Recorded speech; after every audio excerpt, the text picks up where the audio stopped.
โอ้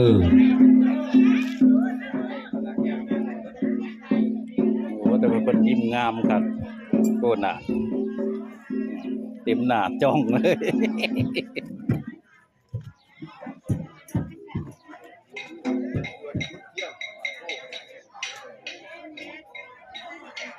วันนี้มาเชิญพระอุปคุตปกปักรักษาในงานบุญมหาชาติตอนนี้14:14 นาทีวัดพุทธนคราภิบาล14:19 นาทีเชิญอุปคุตบ่อน้ำเที่ยงประกอบพิธีอัญเชิญพระอุปคุตน้ำศักดิ์สิทธิ์ของประจำหมู่บ้านเพื่อไปปกปักรักษาเป็นดูแลในงานในพิธีบุญประจำปีพกแต่เข้าบุญประเวทฟังเทศมหาชาติอยู่3 แยกวัดพุทธนคราภิบาลในวันที่22-23 มีนาคมร่วมกันพุทธศักราช 2568 อุปคุตมาแห่น้ำพร้อมตามประเพณีของชาวอีสานที่ได้สืบต่อกันมาที่ได้ก่อนมีงานนะครับจะได้อัญเชิญสิ่งศักดิ์สิทธิ์ปกปักรักษาในงานนี้ทางยาคูปอเพิ่นแล้วเพิ่นมาเป็นหมอสูตรหมอขวัญเพิ่นมาอัญเชิญพระอุปคุตสมมุตินามตามท้องเรื่องว่าอยู่ใต้สะดือมหาสมุทรผู้ใดพระอุปคุตก็ได้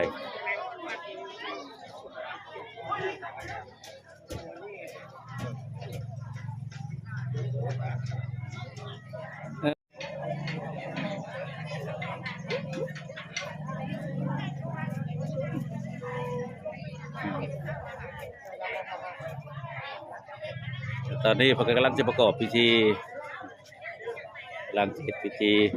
อัญเชิญน้ำศักดิ์สิทธิ์กำลังเฮ็ดพิธีตั้งแต่ต้นโอกาสดีได้มาเนี่ยมาถ่ายญาติพี่น้องได้เบิ่งในขั้นตอนพิธีบางทีบางหม่องก็จะอาจจะบ่คือกันในการที่เฮาเชิญพระอุปคุตบางที่เพิ่นก็ไปงมเอาในน้ำไปงมเอาในน้ำในหนองไปเชิญมาจากหนองจากน้ำแต่ว่าบัดเทียมอันนี้เพิ่นมีบ่อศักดิ์สิทธิ์อยู่แล้วก็เลยมาเชิญเอาอยู่ที่บ่อน้ำศักดิ์สิทธิ์บ่อประจำหมู่บ้านเกิดก็แต่พอหมู่บ้านพุ่นล่ะ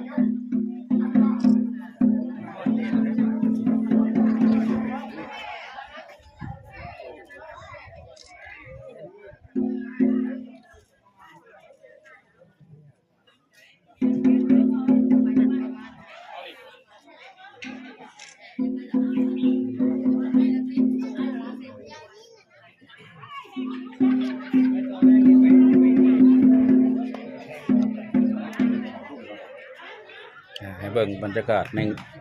งานดูบรรยากาศรอบๆงาน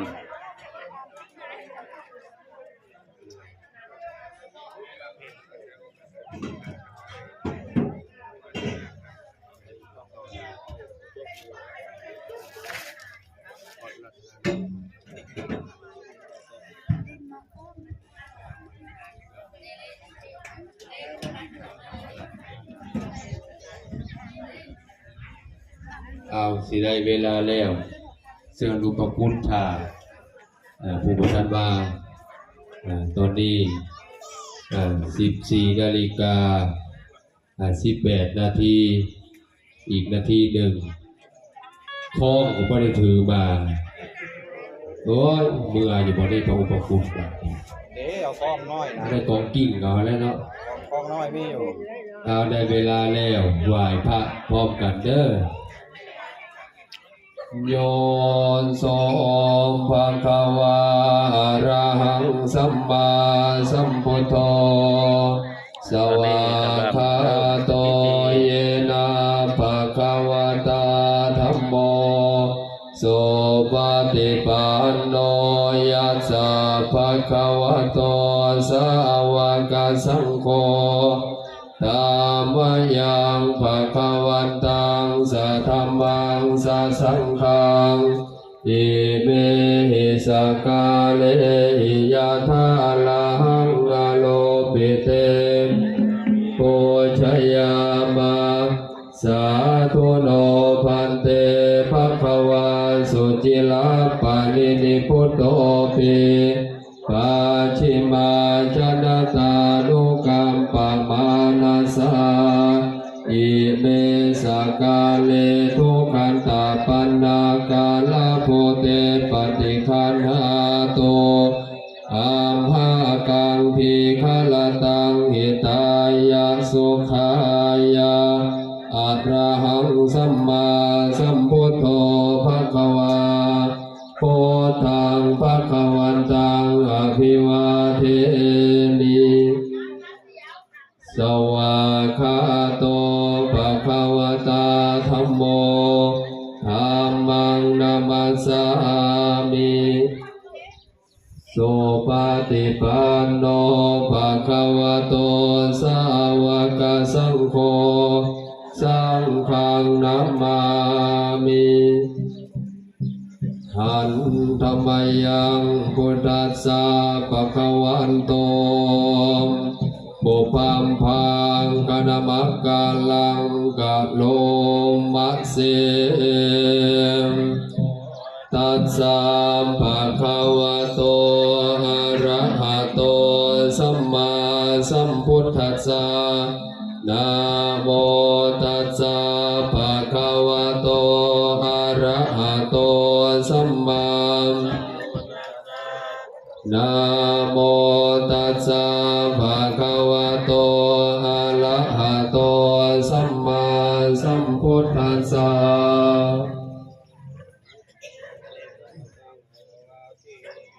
โอ้ย สัมมันตาจักรวาเลโสอาตาลกาจันโตเทวตาสัทธามังมุนิลายาสาโสนันโตสักกโมกาทัง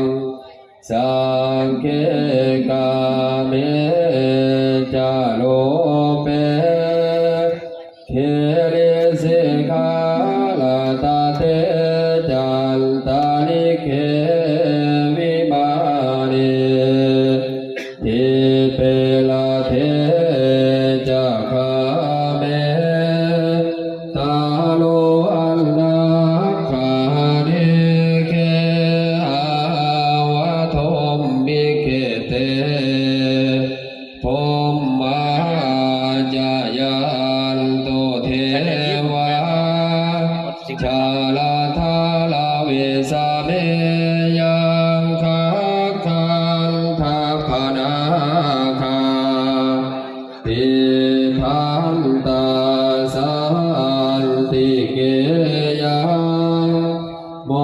ดิวาลาวาจานังสาธาโวเมสุนันโตธรรมัสสวนา กะโลอายัมภาทันตาธรรมัสสวนา กะโลอายัมภาทันตาธรรมัสสวนา กะโลอายัมภาทันตาสาธุสาธุสาธุเด้อข้าขอย่อมือไหวถวายฟูถวายเทพผู้มีฤทธิ์เดชกาพาลาลอนดอกเลือนลายขอเส้นอยู่ว่าละญาติใหญ่เข้ามาโสพิธีกรรมฟูงคาถามงคลแต่งกุศลดีด้วยเชิญมาอวยอมเอื้อนคาถาดอกไผ่เพให้ แก่ผูงขาน้อยพ้อยใดมาสื่นสมปานมก่อนแล้วกราบกรมขอเชิญเทวันดาวาสาเคกาเมทานผู้เอากามาโยสวรรค์ทั้งหกสันจะโลเปถวายเทวันผู้เอาห้องทั้งสวรรค์สันใหญ่โลปาพบเทพไทยให้ไว้เฝ้าเท้าสารกิเลสเสียงพลาตาเตขอเชิญเทพทุกทางผู้เอายอดคนเขาจันตาลีเขบีมาลีทานที่เราเหินหาวเอาดาบพาวิหาฟ้าเทพทางปวงผู้เอาสั่งบีมานเม้นเดินสังอาเกิดวิมานยันฟ้าดาภากวงควงสถานที่เปเทพทุกท่านที่เราอยู่บนเกาะกำสมุทรทะเลหลวงควงนาทีทางน้ำลาตาเทตามหอนหองในดินแดนเขตประเทศจากข้ามีอยู่ในเขตหมู่บ้านสถานเท้าว่าทั่วไปตาโลวานาคานี้เราในบ้านหรือป่าใหม่ในป่าดอกนงนาเคหาวาทุ่มมีเขตเตตั้งเคหาเงินสร้างที่สถานเนายังผมมาจะยันโตโยให้นาสาสางผมสถานดานดอนอยู่เทวาจะลอดทาลาวินสามีอยู่ตามลมแม่น้ำตามเพิ่นว่าแผ่นดินเทศที่ไกลในผมสถานยักษ์ขันธาพานาคาทั้งยักษ์สาขันธรโคตรหนักเหนาในน้ำอยู่บนบกขั้นบนเพิ่นน้ำที่ทรงเจ้าลบตามน้ำลบขาป่าใหม่ไก่ว่าเกียรขาโซลาสาผู้อยู่สั้นเท่าทานมหาพรหมผู้ดมเดียจาลิที่หล่นหล่นมนทางสากลกวงจากกวานสถานที่ทุกลาดปัตตภีขอเชิญเทพเจ้ามาเข้าซอยกัน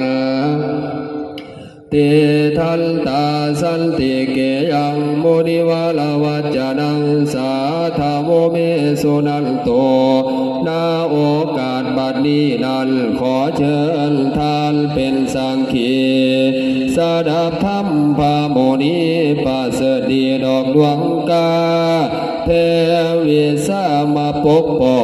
งพองไผ่ไก่พินาศให้โมฟงขาน้อยได้รวยล้นโคสุคนขอให้โลหลวงพลทุกกอดใหญ่ไผ่พิบาทข้าจัดมาโลคาอย่าให้มีมาไกลขอจงบันดาลให้สุขสบายหายทุกโศกประสบโชคลาภเลินรวยล้นดอกเลินไหลขอให้สำเร็จได้สัพพสินสลิงคานบริวารได้อาศัยได้เพิ่งผ้าพันละอยู่ได้เสดสู้คุณคำนำพระพุทธศาสนาขออำนาจคุณพระพุทธเจ้าคุณพระธรรมเจ้าคุณพระสังฆเจ้าอีกทั้งคุณเทพพันดาเจ้าให้มาข่าวว่าซอยกันดันดอกนาพระโค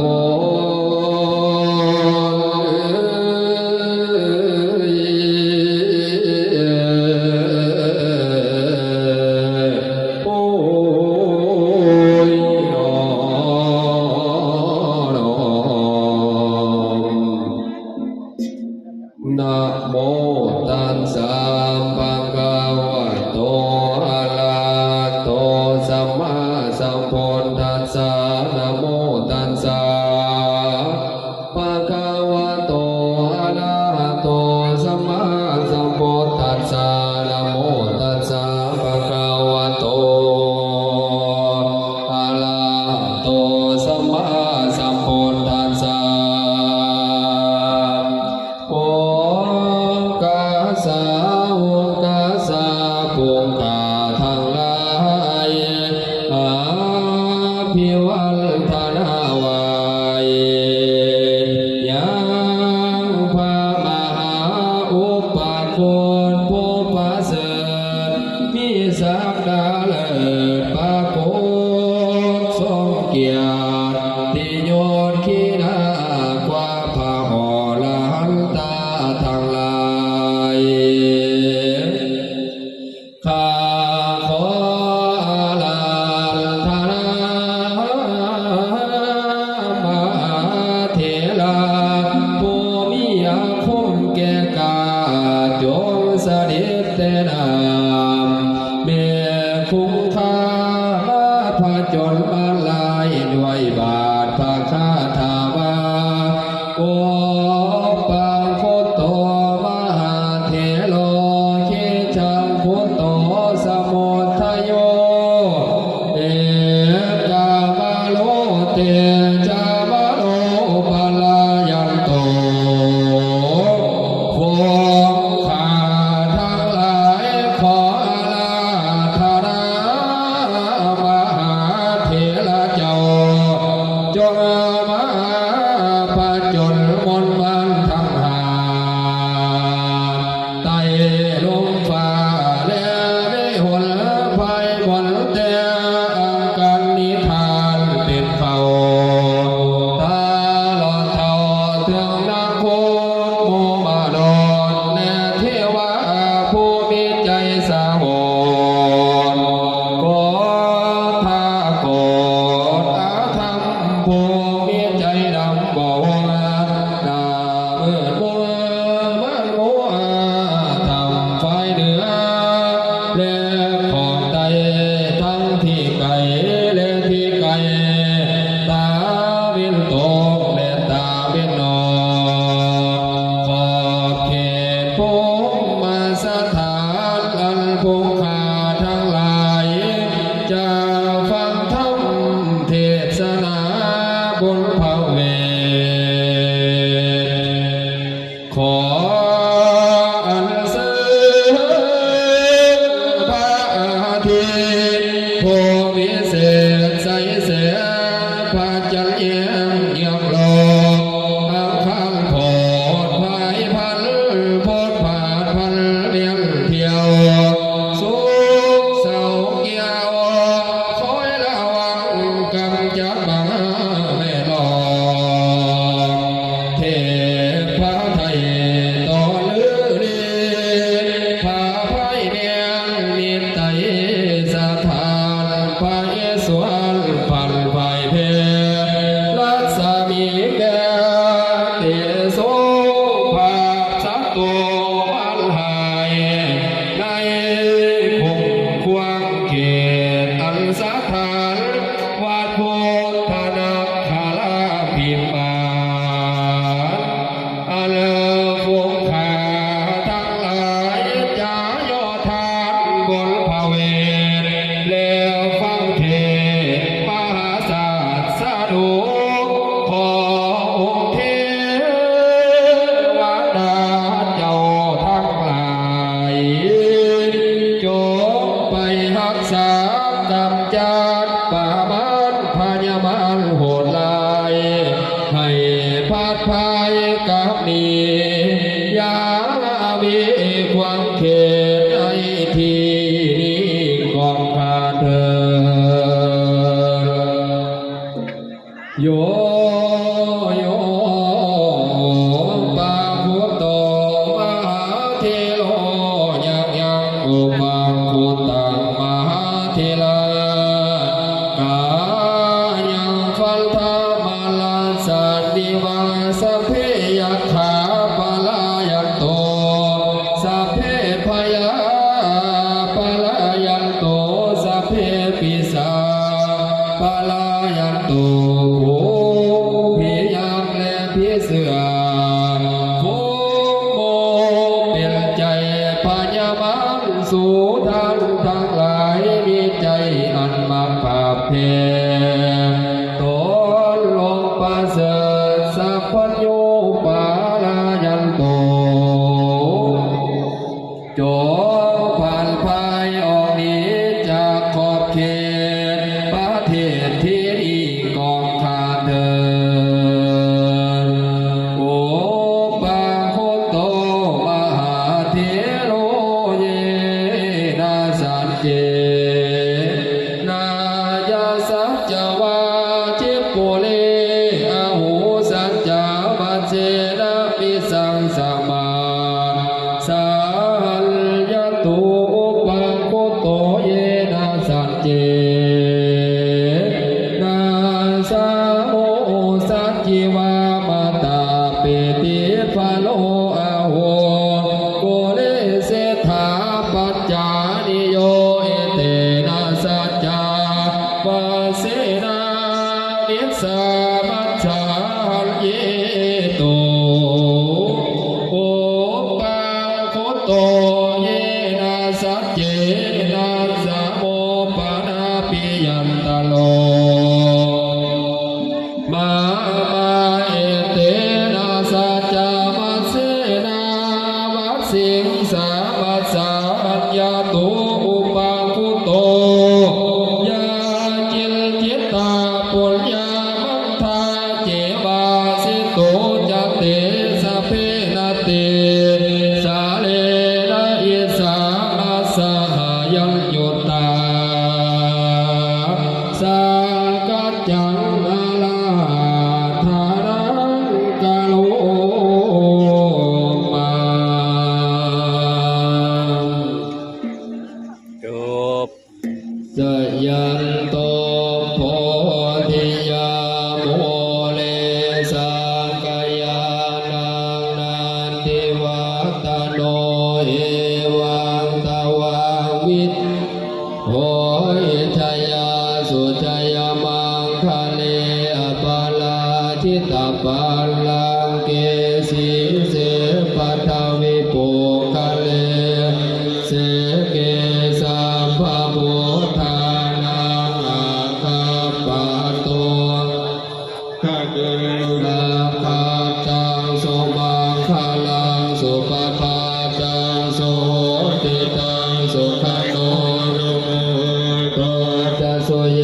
ทังพัมมจาริสุปทาคินังกาตานังวะกาตานังบาลาเกนังบาลาเกนังนะโม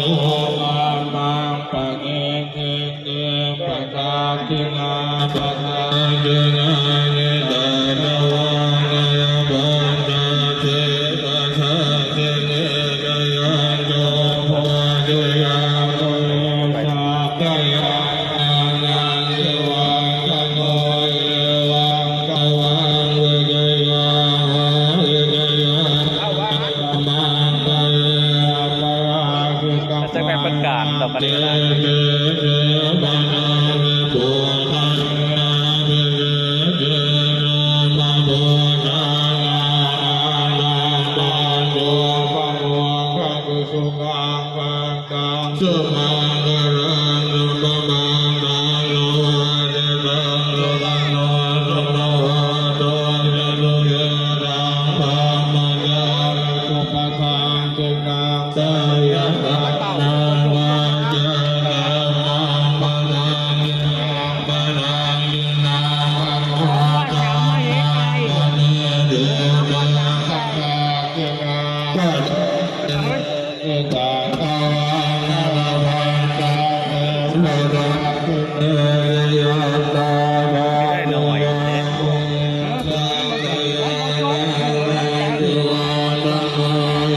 วังตะวังเอโยโรเอเจยัง เตยมังคาเลนะปะราจิตาปัลลังเตยะเ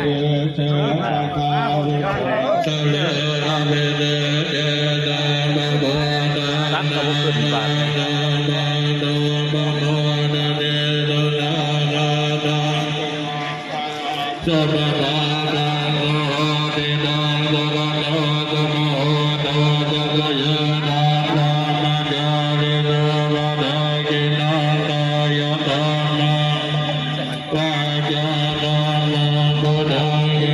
นายตักเป็นผู้บ่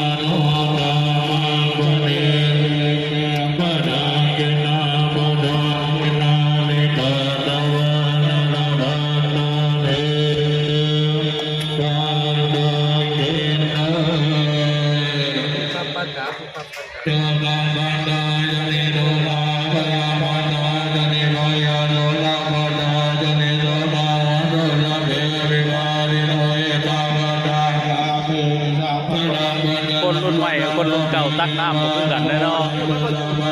ถ้าคนรุ่นเก่าตักนะ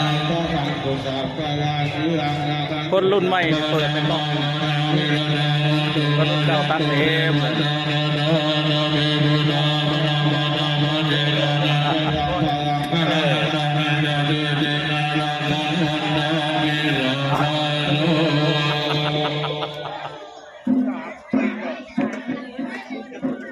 อุกา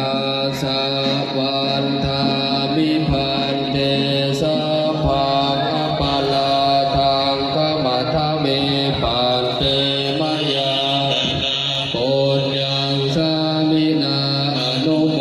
ทิตาพังสามินากตังปุญญังไปตังรับพังสาธุสาธุสาธุ กายเยนะวาจายาวะเจตัสสวะโพเตบุคมังปะกตังมายายังพุทโธปฏิคันนาตัวจยันตังกาลันตะเลสังวริตุงวะโพเตกายเยนะวาจายาวะเจตัสสวะธัมเมบุคมังปะกตังมายายังธัมโมปฏิคันนาตัวจยันตังกาลันตะเลสังวริตุงวะธัมเมกายเยนะวาจายาวะเจตัสสวะสังเกกุกามังปะกตังมายายัง น้ำศักดิ์สิทธิ์การสำเร็จเสร็จสิ้นตัวนี้การสมมาคารวะก่อนที่กลับวัดนะครับตอนนี้พิธีทั้งหลายเรียบร้อยเสร็จพิธี อ้าวแนวเสียบแนวงานเพิ่มตั้งขบวนบาทนี้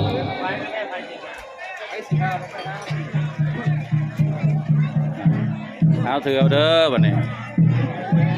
วันนี้จะได้เชิญอุปคุตกลับสู่วัดจะได้บัด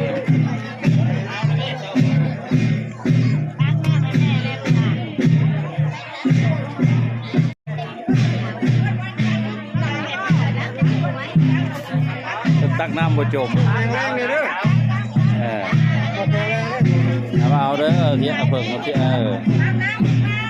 ตักกันเลยคนรุ่นใหม่นะกุ้งบ่จมก็คือคนรุ่นเก่าได้สร้างขึ้นมาอย่างมันตายอยู่เรือไม่เรือมันดินลกเลยนะเลย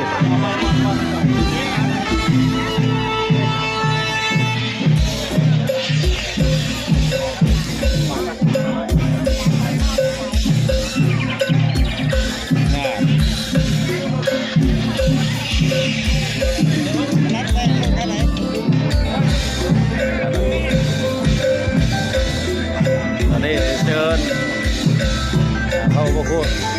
ครับไปพบปักรักษาอยู่ที่วัดพุทธคณาภิบาลงานบุญพระเวทบังเทศมหาชาติของวัดพุทธคณาภิบาลจำปีพศ 2568ในมื้อหรือว่าวันพรุ่งนี้เด้อ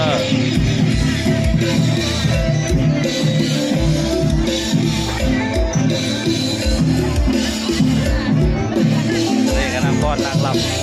ที่พวกค้าล่อยมาเบิ่งมาฮอดที่ตนจะรุ่นนี่แล้วดิ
61เด้อสาวา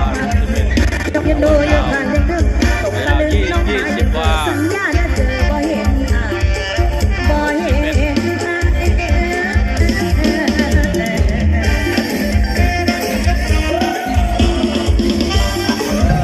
ไปนั่งก่อน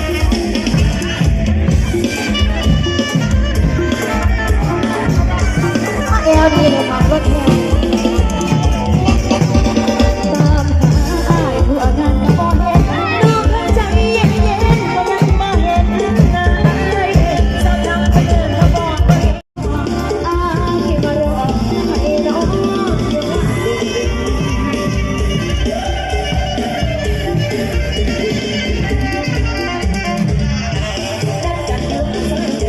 ได้เห็นไหมไม่เห็นโอ้ยไม่เห็นหรอก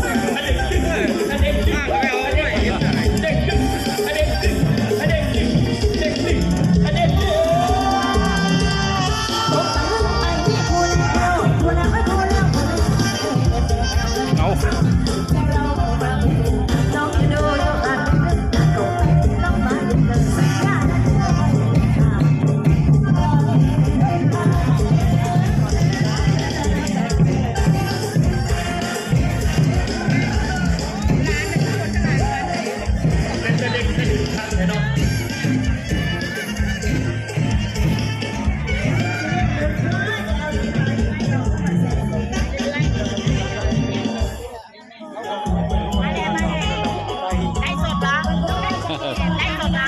ไล่สดไล่สด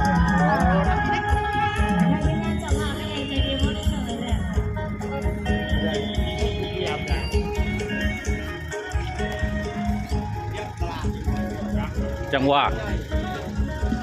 พูดแล้วไปเขาพูดแล้วตรงมาแล้วละ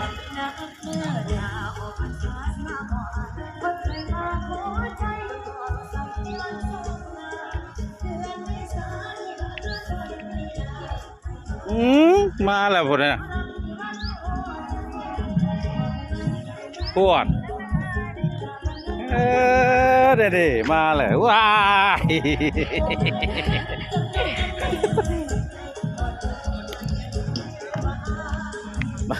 มาฮอดแล้วสิโดดกอดด้วย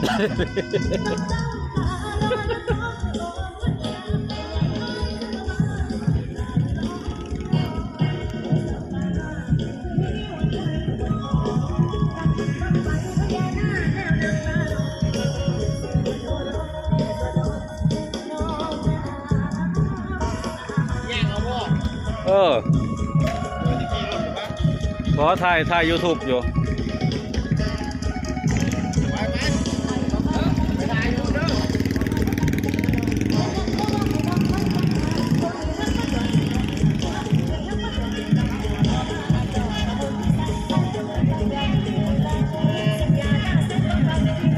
เชิญปุด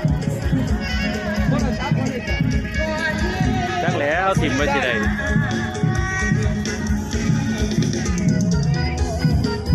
แห่น้ำแห่น้ำศักดิ์สิทธิ์เชิญพระพุทธมาแล้วแห่น้ำครับสู่อันนี้รถขบวนพระพุทธนะครับได้ผ่านไปแล้วขบวนธงสาวา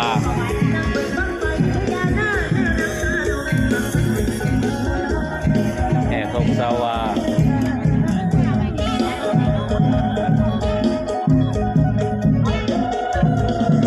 ลงท้ายด้วยขบวนต้นเงินกับขบวนก้อน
แม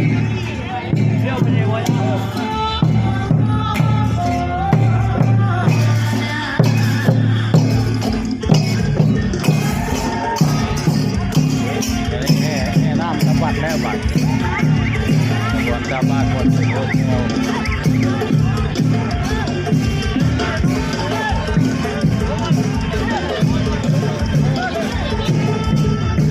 ขบวนตรงกบุษบาทตรงชาวา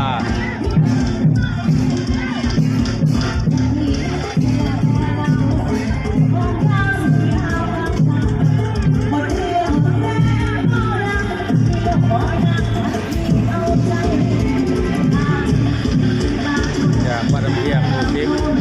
มาสู่ถนนใหญ่หมู่หกไปที่บ้านตลาดต้นตำรวจเราไปที่ว่าการอำเภอคำศรีเดินทางเข้าวัด อยากเจอแหลมๆต้องไปเบิ่งสาวมาเด้อแล้วอยากรักสาวอย่างนั้นต้องวัดใช่วัดใช่นะแต่ว่าคนนี้นั้นเจ้าภาพใหญ่จะดีค่ะขอบคุณพี่ชายของเราในสำหรับกำลังใจกับงานวันนี้ค่ะ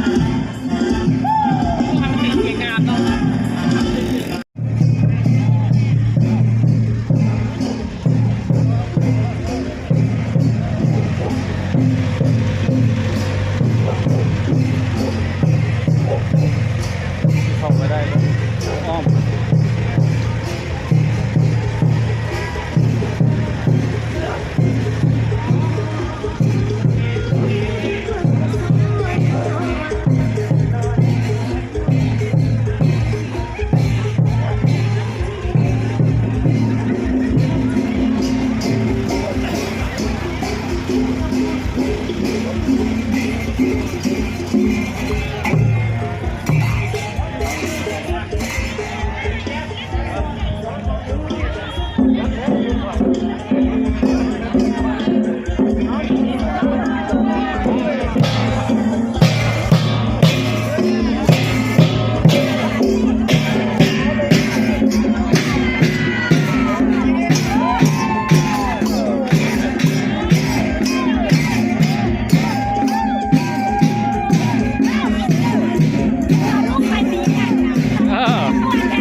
ปูนก็สิแห้งแน่นอนเอาย่างไว้ย่างไว้ปูนก็สิแห้งดิ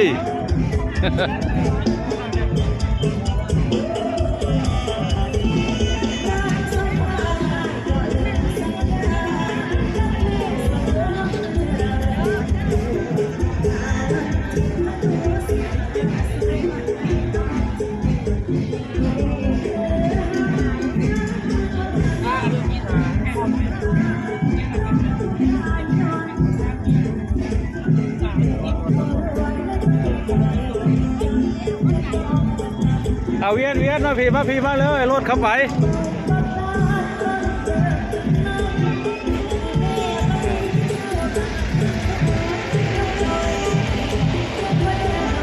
หน่อยปูนก็จะกระด้างคาตู้ด้วยฮะมาเลย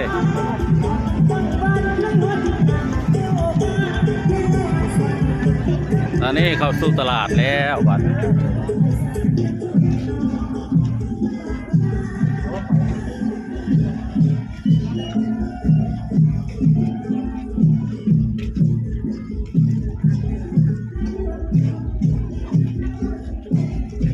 ไก่ก็ต้องเสียงกองก็ต้อง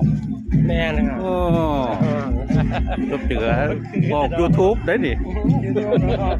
ขาเบิ้งไอ้กระโยนโยกรัด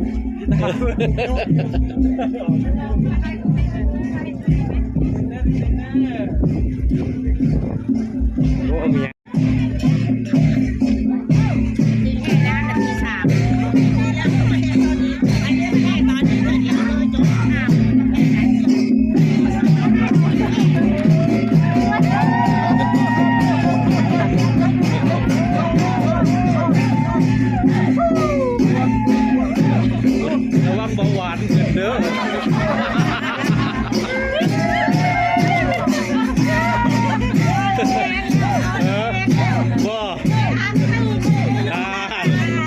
ชาร์จมาเรียบร้อย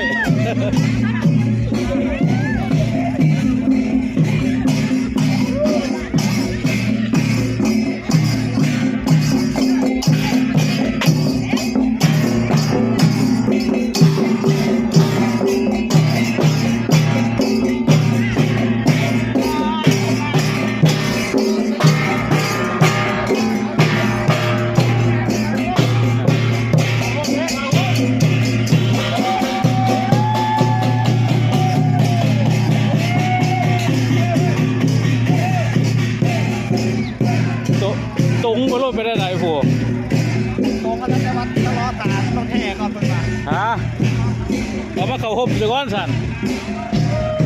อู้รถแห่ยังบ่ทันได้มาอยู่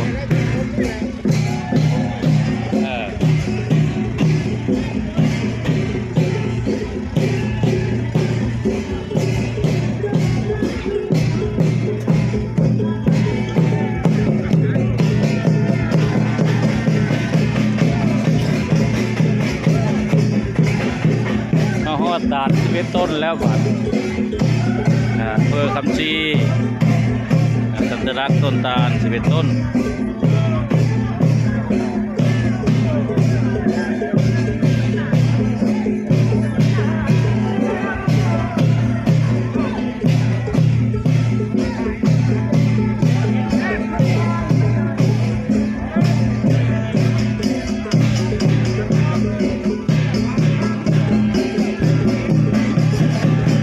ก้อนลงก็ได้เพื่อเขาบ่มาง่ายเดี๋ยวเขาอยู่โคย่างก้อนเขาก็ได้มาเคลื่อนมากองนะกองจริงก็เคลื่อนมา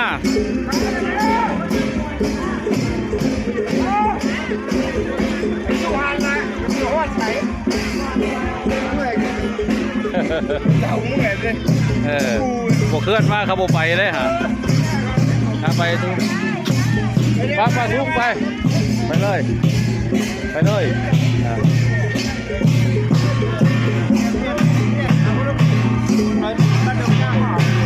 เอา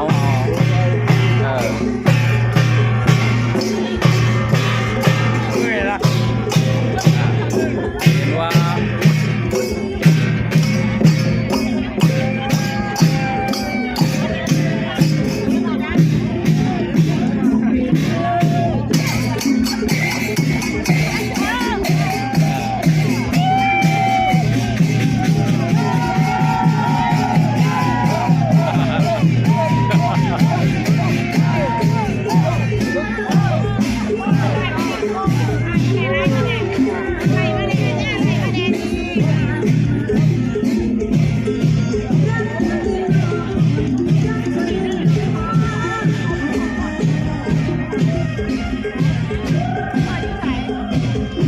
โอ้ยเพราะว่าสิทารถนี่ก็จะชิมาง่ายเนาะดูละถอยหน้าถอยหลังอยู่โอ้ยใบซี่ยังพอฮอดอยู่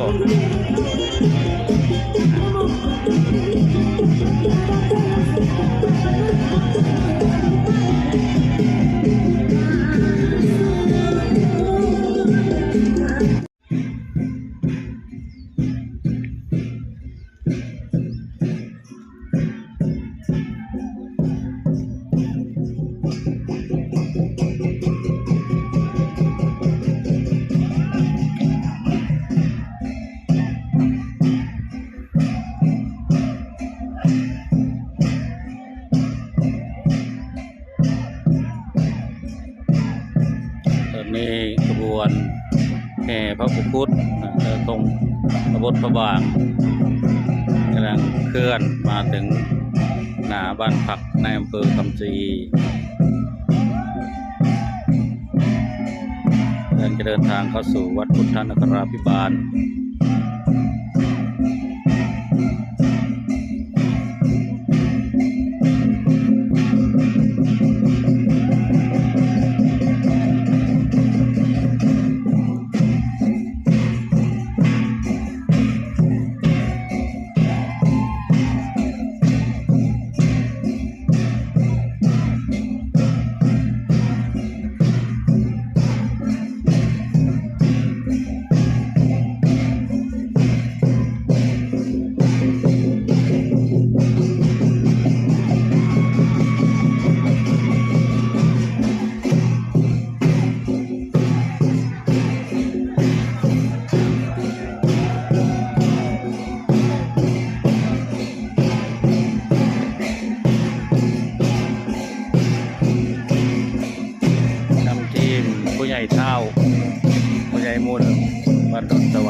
ตีเราเสียงกองห่าวคุณนาที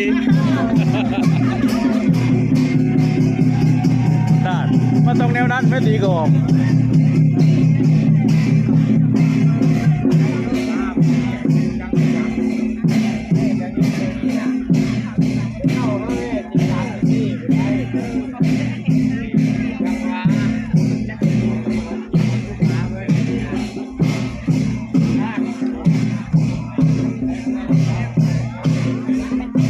ฮอตสี่แยกดอนสวรรค์แห่พระอุปคุตเด้อบ่แม่นแห่เรื่องอื่นได้เนี่ยแห่พระอุปคุตแห่ตุงสาวา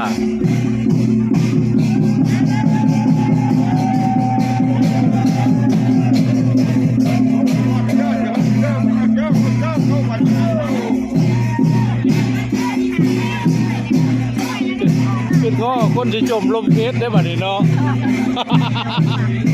ตั้งใจเลยว่าจะได้ก็จมมาเมื่อยลงเพชรแล้วบัดนี้ก็ได้ตั้งใจเลยว่าจะมาแล้วอยู่ที่ไหนนะเซงแล้วอยู่นะ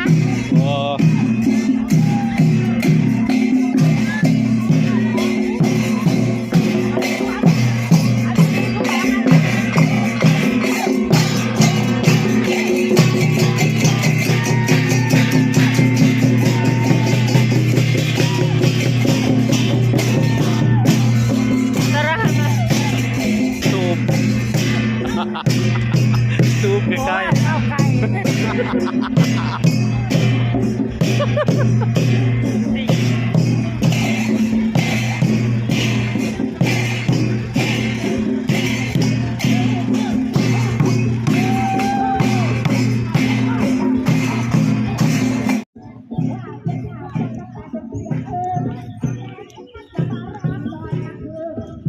เขาวัดพุทธนคราภิบาล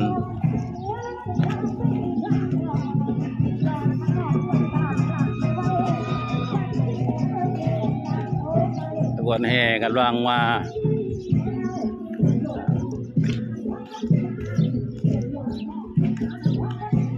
โอ้ไม่แต่เกจิทั้งหมดตัวนี่ยืนอยู่นี่เนาะ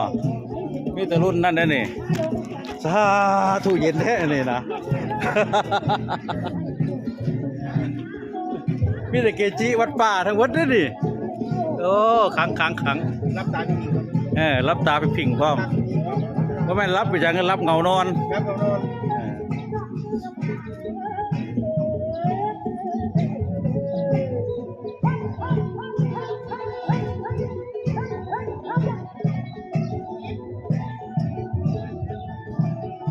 ยังเราคือว่าคอยเด็ก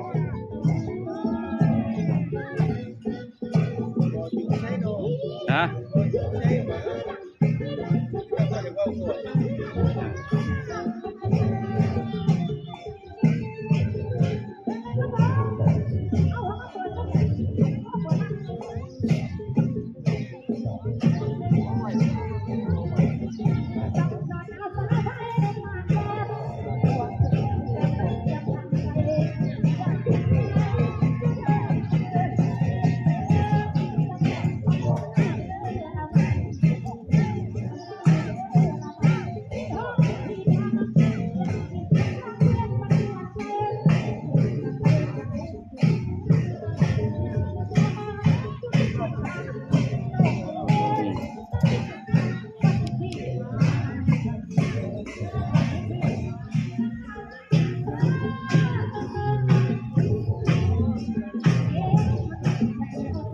ขบวนแห่พระพุทธกำลังเข้ามาเคลื่อนมาสิฮอดหน้าวัดพุทธนคราภิบาลครับอีกจักหน่อยเข้าสู่วัดไปอัญเชิญอยู่พูดละ3 แยกก็ประมาณกิโลไปบ่ายระยะทาง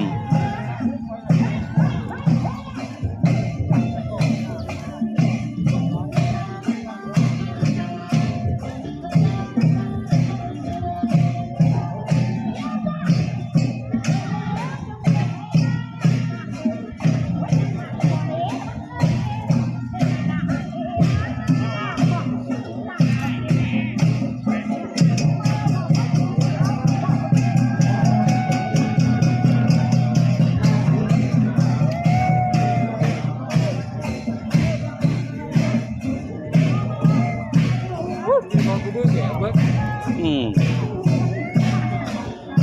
มาแล้วเข้าสู่วัดพุทธเราคือว่าโค้ยเด้เราว่าเป็นคือดังกับจิ๊บกับเด็ด เอาผมเยอะเอาผมเยอะเอาผมเบิ้ง อ้อมโบสถ์3 รอบเด้อ ไปหาที่หาที่ที่หาที่หา แล้วรอบอุโบสถ3 รอบอ้อมโบสถ์3 รอบเอาไปได้ไหมโอ้เอาแล้วโอ้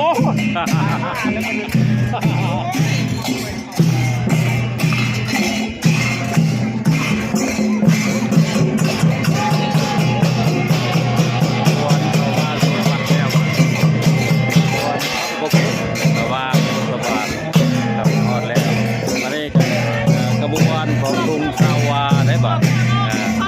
พอน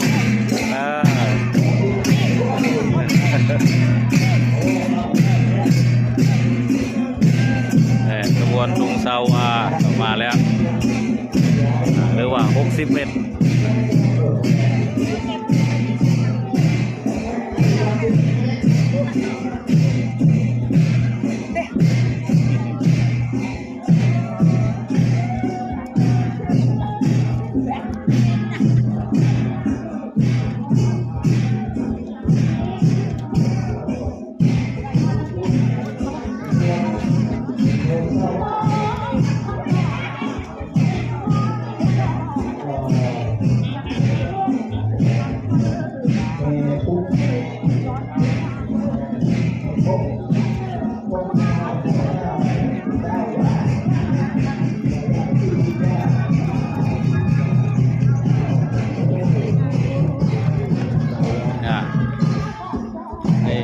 บริเวณงาน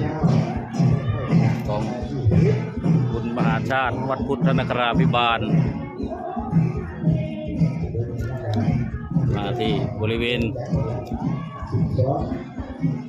สถานที่จัดงานนี่ของเพิ่น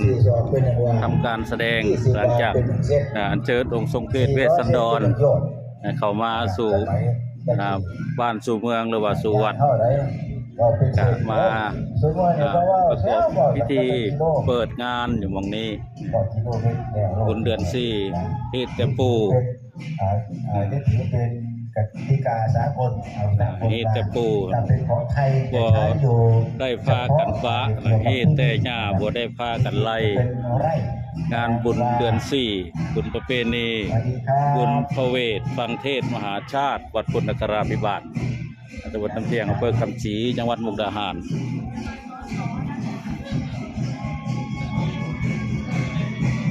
ตัวกำลังแห่รอบอุโบสถ3 รอบในผ้าพระเวทนะตั้งแต่กันแรกจนถึงกันสุดท้าย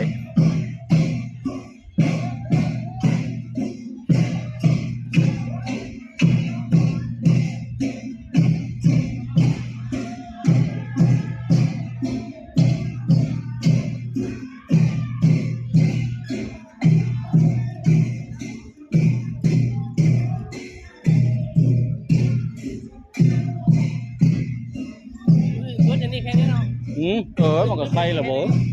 ไอ้ยามันบดแล้วยามันตกพร้อมมาแล้วยาแต่บดซื่อๆล่ะ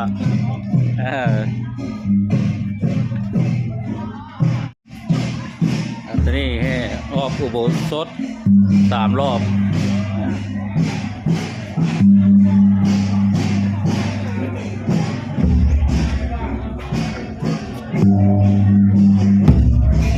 เสียงปล่อยแต่เนาะมีกองซะก่อนเด้อบัด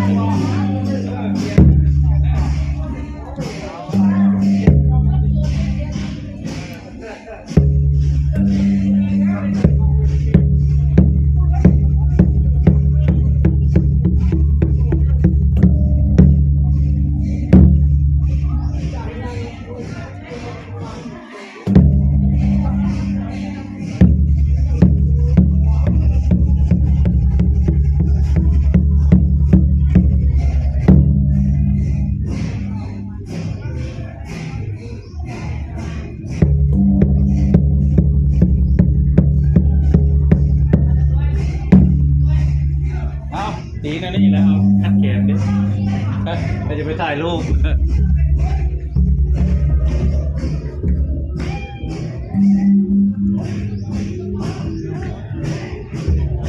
อันนี้กำลังแห่รอบอุโบสถหลังจากไปอัญเชิญมาจากใจกลางของหมู่บ้านว่าบ่อน้ำศักดิ์สิทธิ์บ้านน้ำเทียมอันนี้ก็เขามาสุวรรณเรียบร้อยเจอขอบคุณมาปกปักรักษาในการในงานวันมีเกิดไว้เกิดอาเพศไว้เกิดภัยอันตรายใดๆเพิ่นมาปกปักรักษาในงานจนแล้วทั่วบริบูรณ์แล้วก็อัญเชิญเพิ่นกลับคือเก่าเป็นแบบเก่าน้ำที่อัญเชิญมาเอาไปส่งคืนคือเก่าเชิญน้ำเชิญตรงมะพุดไปคือเก่าครับของเก่าไปส่ง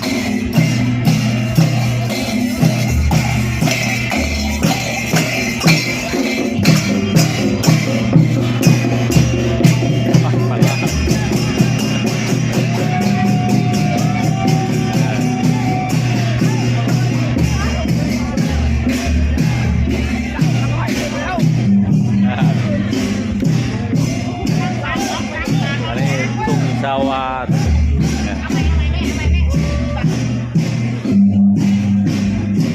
ขบวนลุงชาวาธงยาวบ้านเอาเอินธงยาวกันเจียวผ่าท่อเป็นปืนยาวๆ40-50 เมตรพุ่นล่ะมาเห็ดธงเป็นเอินภาษาอีสานเอินทุ่งเอินว่าทุ่งชาวามีความหมายในแห่งความสามัคคีของชาวบ้านชาวเมืองที่ช่วยกันได้อัญเชิญมาแห่มาได้จับได้ยกได้ย่อช่วยกันมา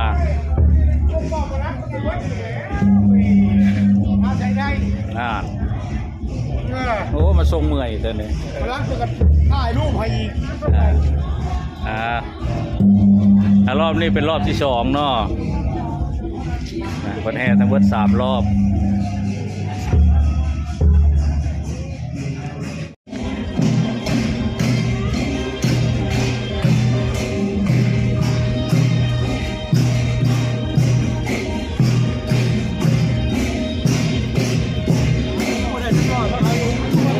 แห่ทำงานดาวติด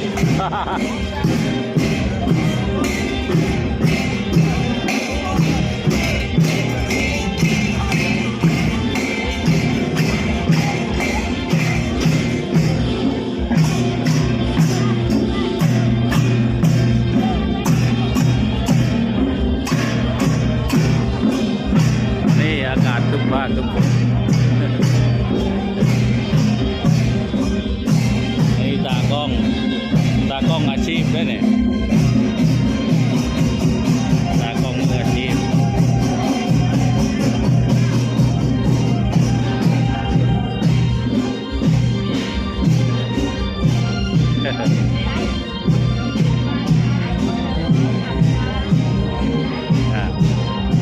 คุณเท่าผมบริยอดท่อพอดตั้งแต่บ้านเทียงมาความไก่บางกิโลหนึ่งมาโอ้ย่างบ่แห้งป้อนบ่ยุดบ่ย่อนนึกกันผู้เฒ่าก็ได้แข็งแรง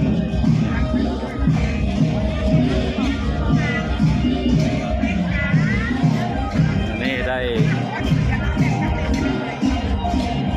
สองรอบกว่ารอบที่3ก็จะได้เชิญพระอุปคุตขึ้นไปสู่หอได้บัดนี้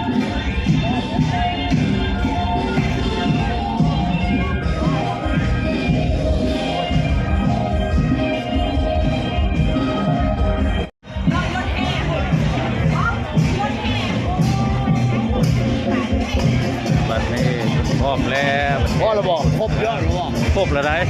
บ่ครบก็ครบเอาเพิ่นเมื่อยได้อยู่2 รอบครึ่งเพิ่นเมื่อยนี่มา เลยได้บาทเชิญ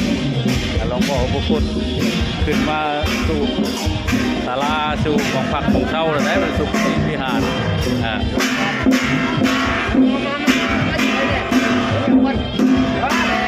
โอ้ยจะแตกอีกไกลแค่ห้าเลยว่ะโอ้ย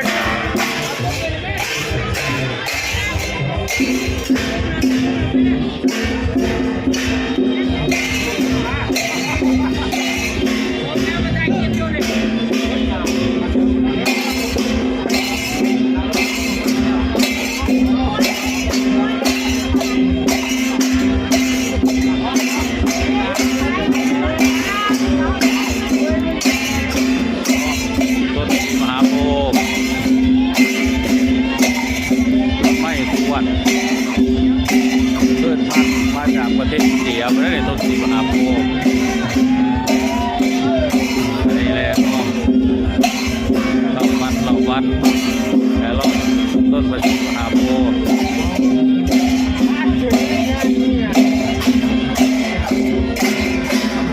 ต้นสีมหาโพธิ์ใหญ่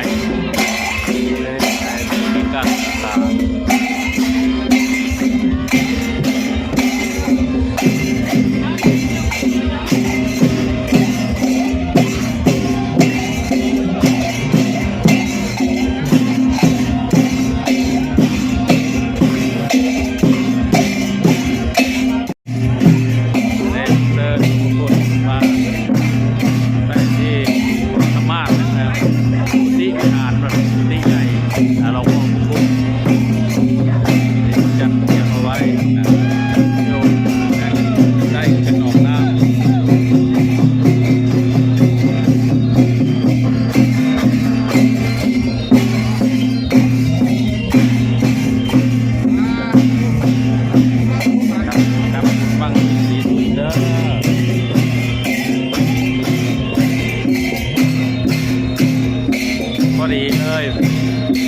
สั่งบัตร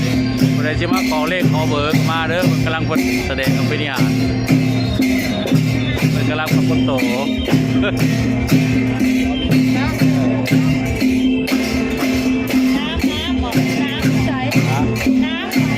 น้ำเนี่ยน้ำกินแล้วนี่นะน้ำขวดนะน้ำไอ้โอ้น้ำมันนั่นเลยน้ำที่ให้มาน่ะคู่กันในโอ่งนะแม่ในโอ่งนะใส่แล้วแบบมาดูน้ำตานั่นน้ำตาแม่อยู่รถพ่อ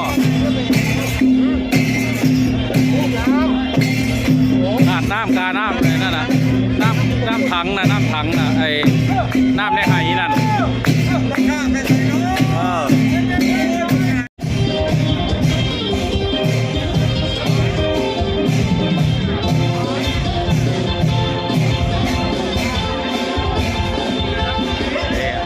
มาครับ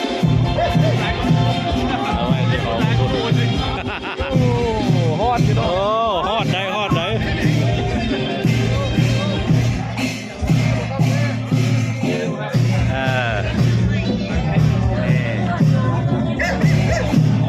้ายมันนี่ได้ขั้นตอนสุดท้ายในการอัญเชิญพระพุทธ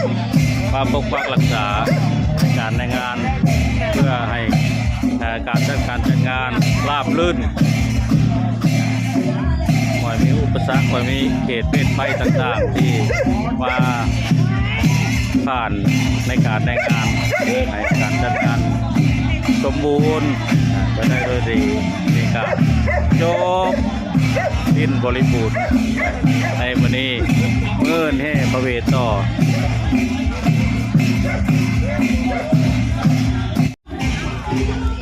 ขั้นตอนต่อไปคือการพุกทุงซาวาบัดเอาธงมาแล้วก็เถอะยกขึ้นตั้งได้บัดยกธงขึ้นตั้งแต่ว่ามันสิยาวในจักหน่อยแต่ประมาณ60 เมตร20 เมตร20 วาฮอดพุ่นนะ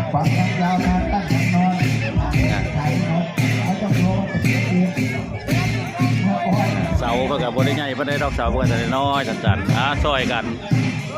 เพิ่น เป็นกุศโลบายให้ชาวบ้านมีความสามัคคีช่วยรู้จักช่วยกันในการเฮ็ดงานงานเบาให้ราบรื่นงานเบาราบรื่นไปได้ด้วยดีให้มีความสามัคคีปองดองในหมู่คณะในสังคมที่ช่วยเหลือเจือจุนกันนี่คือกุศโลบายของผู้เฒ่าผู้แก่โบราณตะกี้เพิ่นสิให้ชาวบ้านได้มาช่วยกันมีความสามัคคีถามว่านักบ่ก็บ่นักดอกนะเพราะว่าให้ชาวบ้านได้ร่วมกันให้ชาวบ้านได้ร่วมกันช่วยกันให้มีความสามัคคี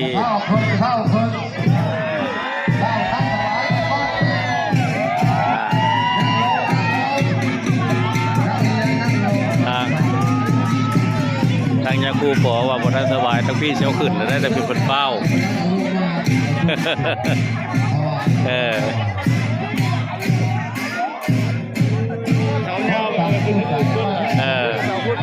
นั่นแค่เช้าสั่นบ่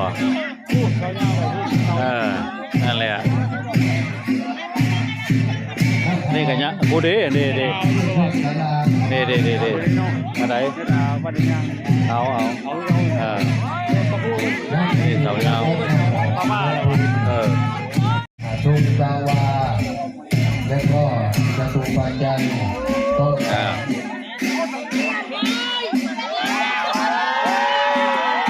โอ้สัตว์ต่างกันตัวนะ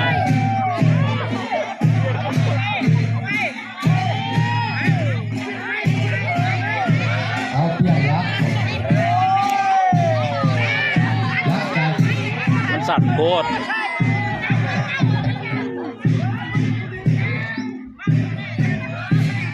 ขอกระเช้าวิแห้งสักก้อนเด้อของนั่นบัดยกบัดที่บ่มีแห้งตีได้บ่เอาทงขึ้นนั่นเป็นป้ากันหาช่วงนี้ถวายสักก้อนเท่าด้วยสักก้อนข้าวน้ำของนั่นบัดยกทงขึ้นที่บ่มีแห้งตีได้ข้าวน้ำสักก้อนที่ถวายทงสักก้อนไหมเอาใช้แหละพุทธาบักกะอันนี้มองเด้อครูบาอาจารย์พระสงฆ์มาเด้อทุกโลกที่อยู่ในวัดพุทธนคราภิบาลเด้ออันนี้มนต์หน้าประลัมพิธีมาอนุโมทนารับศรัทธาพระอิถวายทุ่งสาวาธงสาวานี่เป็นธงบูชาเป็นเครื่องเป็นคายบูชาเทศพระเวทเพิ่นว่าธงบูชาพระเวทธงสาวาปุ๊บขึ้นปั๊บขึ้นเป็นสุปฏิปันโนภะคะวะโตสาวกสังโฆถวายทุงสาวาก่อนจะเป็นการถวายทุงนะโมตัสสะภะคะวะโตอะระหะโตสัมมาสัมพุทธัสสะนะโมตัสสะภะคะวะโตอะระหะโตสัมมาสัมพุทธัสสะนะโมตัสสะภะคะวะโตอะระหะโตสัมมาสัมพุทธัสสะยัคเขพันเตสังโฆปฏิชานตุมะยังเอตังกัปปะลุขังทัคชังสัปริวลานิพุทธัสสะปูชนัตถายะภิกขุสังคัสสะนิยาเทมะสาธุโนพันเตอะยังพุทธัสสะปูชนัตถายะทานวัตถุทานัสสะอานิสงโสอมหากันเจวะมาตาปิตุอาทินันจะปิยะชนานังทีฆะรัตตังอิตายะสุขายะสังวัตตุ ข้าแต่ท่านพระสงฆ์ผู้เจริญข้าพระเจ้าทั้งหลายศรัทธาใกล้ไก่ทั้งหลาย ได้มีจิตอันเป็นกุศลขอมอบถวายต้นกันละประพฤกษ์ธงสาวาธงบริวารทุกประเภทเครื่องประดับตกแต่งห้อยแขวนเพื่อบูชาพระรัตนตรัยตามประเพณีบุญทวีแด่ท่านพระสงฆ์ขอท่านพระสงฆ์โปรดรับซึ่งฐานวัตถุทั้งหลายทั้งปวงที่ได้กล่าวถวายนี้ เพื่อประโยชน์ความสุขความเจริญสมดังความหวังตั้งใจปรารถนาอันดีงาม แก่ข้าพระเจ้าทั้งหลายปิยชนทั้งหลาย มีมารดาบิดาเป็นต้น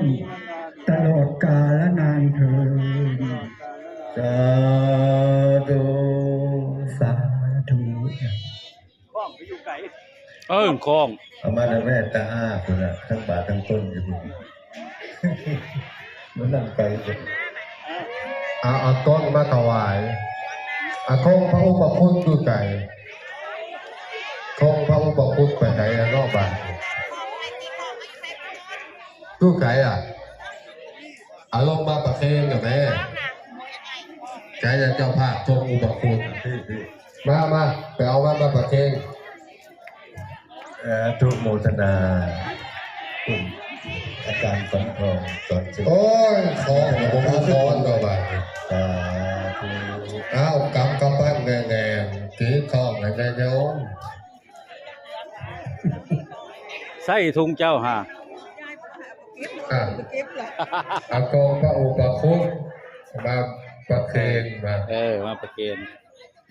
ถือไปถือมาวิ่งมองไว้เพื่อไปเก็บไปเฉย โอ้ย ครับ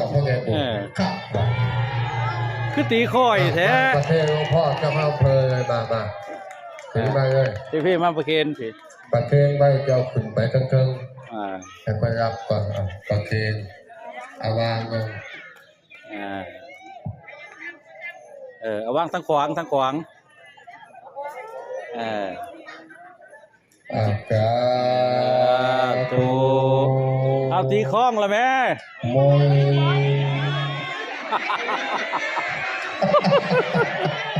พี่จะทีไปนั่งอย่างเดียวได้ดิ สาธุสาธุโมทนากับสถานญาติโยมทั้งหลายวันนี้ได้ โอ้บดดังสำนั่นบ่ แห่อุปคุต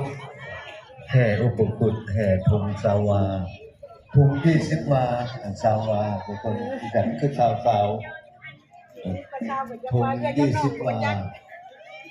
ภาษาลาวว่าสาวาของทางหลวงอุปคุตได้ร่วมกันขออนุโมทนาบุญญาติโยมถือว่าเป็นวันเข้า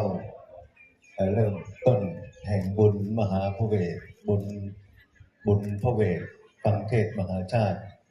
วันพรุ่งนี้เราก็จะได้ร่วมกันแห่เชิญพระเวทก็ขอให้เราได้พร้อมเพรียงกันวันนี้จึงขออนุโมทนาบุญกุศลเป็นเบื้องต้นบรรดาสาธุชนทั้งหลายที่ได้ร่วมบุญกุศลกันขอให้ท่านทั้งหลายจง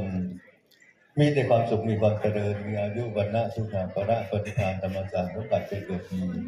แก่ท่านทั้งหลายทุกการทุกตนด้วยยะถาวาริวหาปุราปาริปุเรนติสาคารังเอวะเมวะอิโตทินังเปตานังอุปกปปติอิจิตังมัทิตังตุมหังกิปะเมวะสมิจฉตุสัพเพปุเรนตุสังกปาจันโทปนรโสยะถามณิโชติราโสยะถาติโย เววา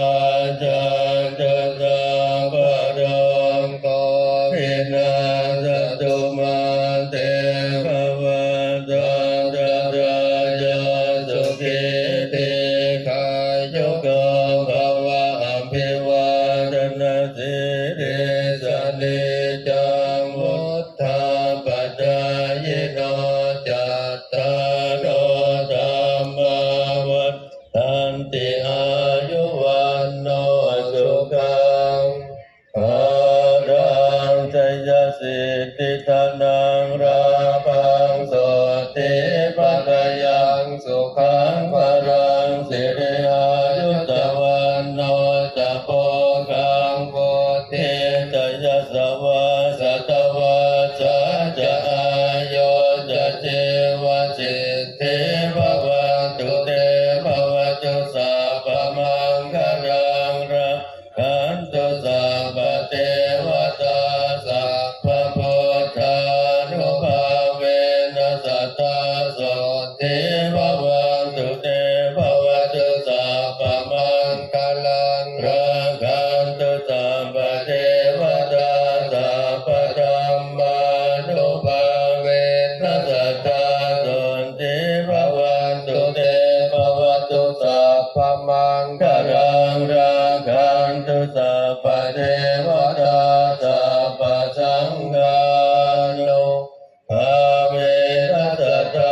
น้ำหอมฮดรักทุ่งซะก่อน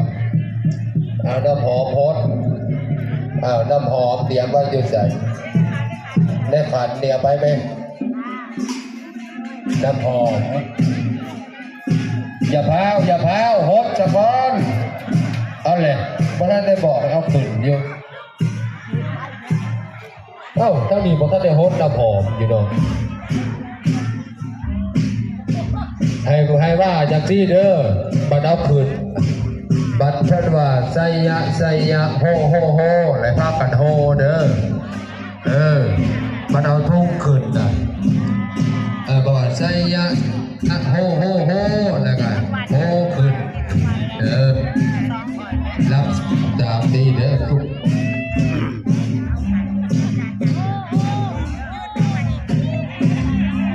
หิวเด้อไม่ออกพันเดี๋ยวหิวบัดเพิ่นว่าไสยะโฮแล้วก็หิวดังเด้อให้ได้ยินฮอดเมืองฟ้าเมืองสวรรค์พุ่นฮอดแล้วบ่พร้อมหรือยังไสยะโฮไสยะโฮไปนะแม่ข้างนั้นเอาดึงขึ้นที่บ้านเลยไสยะเอาลงมาทำนี่ก็ได้โอ้ยยับไปเรื่อยตัวเอาลงมาไม่รับนั่นโอ้ยเอาเชฟเพิ่มกองนั่นมันบอกขึ้นมันร้องบอกห่าวไม่นั่นแล้วเอาไปเชิญบันแรกบุกขึ้นด้วยธงสาวาทางนั้นถึงขึ้นทางนี้ก็ยากปล่อยขึ้นไปเด้อเอาไปเพื่อนหนึ่งคนบันร้องคนบันเนื้อหน้ากันยก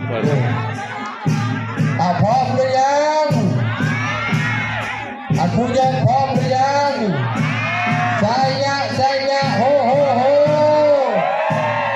ไสยะโฮเอาคือบอกคุณไสยะเอามาได้ขึ้นแล้วมาไสยะโฮจังซี่นะเอาผ้าไปนับตามพวกไม้แต่ผ้าไปบัดนี้ผ้าไปต้องพี่เด้อผ้าไปต้องพวกไม้พวกตอกต้องพี่อย่าเอามาข้างหน้าได้ละผู้ผ้าไปนั่งผู้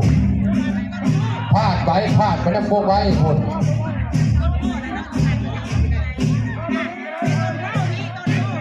พ่นผ้าไปนั่งพี่ไปนั่งพวกโพพี่อย่าไปฮัดงานได้มันตัดทางลงเขาเอามาหอพระทันใจพี่นะบอกคนมาตั้งหอพระทันใจนี่ไปจะหอพระพาดไปพี่พาดไปจะพวกไม้นั่นมาใจบ้านใจนะพวกไม้นั่นธงสาวาขึ้นสู่ยอดเสาเรียบร้อยกว่าได้อะไรวิธีสุดท้ายขั้นตอนสุดท้ายเอาไว้ไปในมื้อนี้คือถวายธงสาวาถวายทุ่งพระพุทธพระบางถวายทุ่งพระพุทธเรียบร้อยเชิญธงสาวาขึ้นยอดเสาขึ้นสู่เมืองฟ้าบ่ได้บัดเมืองฟ้าเมืองสวรรค์อันนี้ก็พร้อมทุกสิ่งทุกอย่างเรียบร้อยเอาขั้นตอนนี้ก็ไว้ทำพิธีก่อนเนาะถึงไรเด้ออย่าถึงหลายเพื่อลงผู้ใหญ่กั้มอย่าไปฮอดพ้น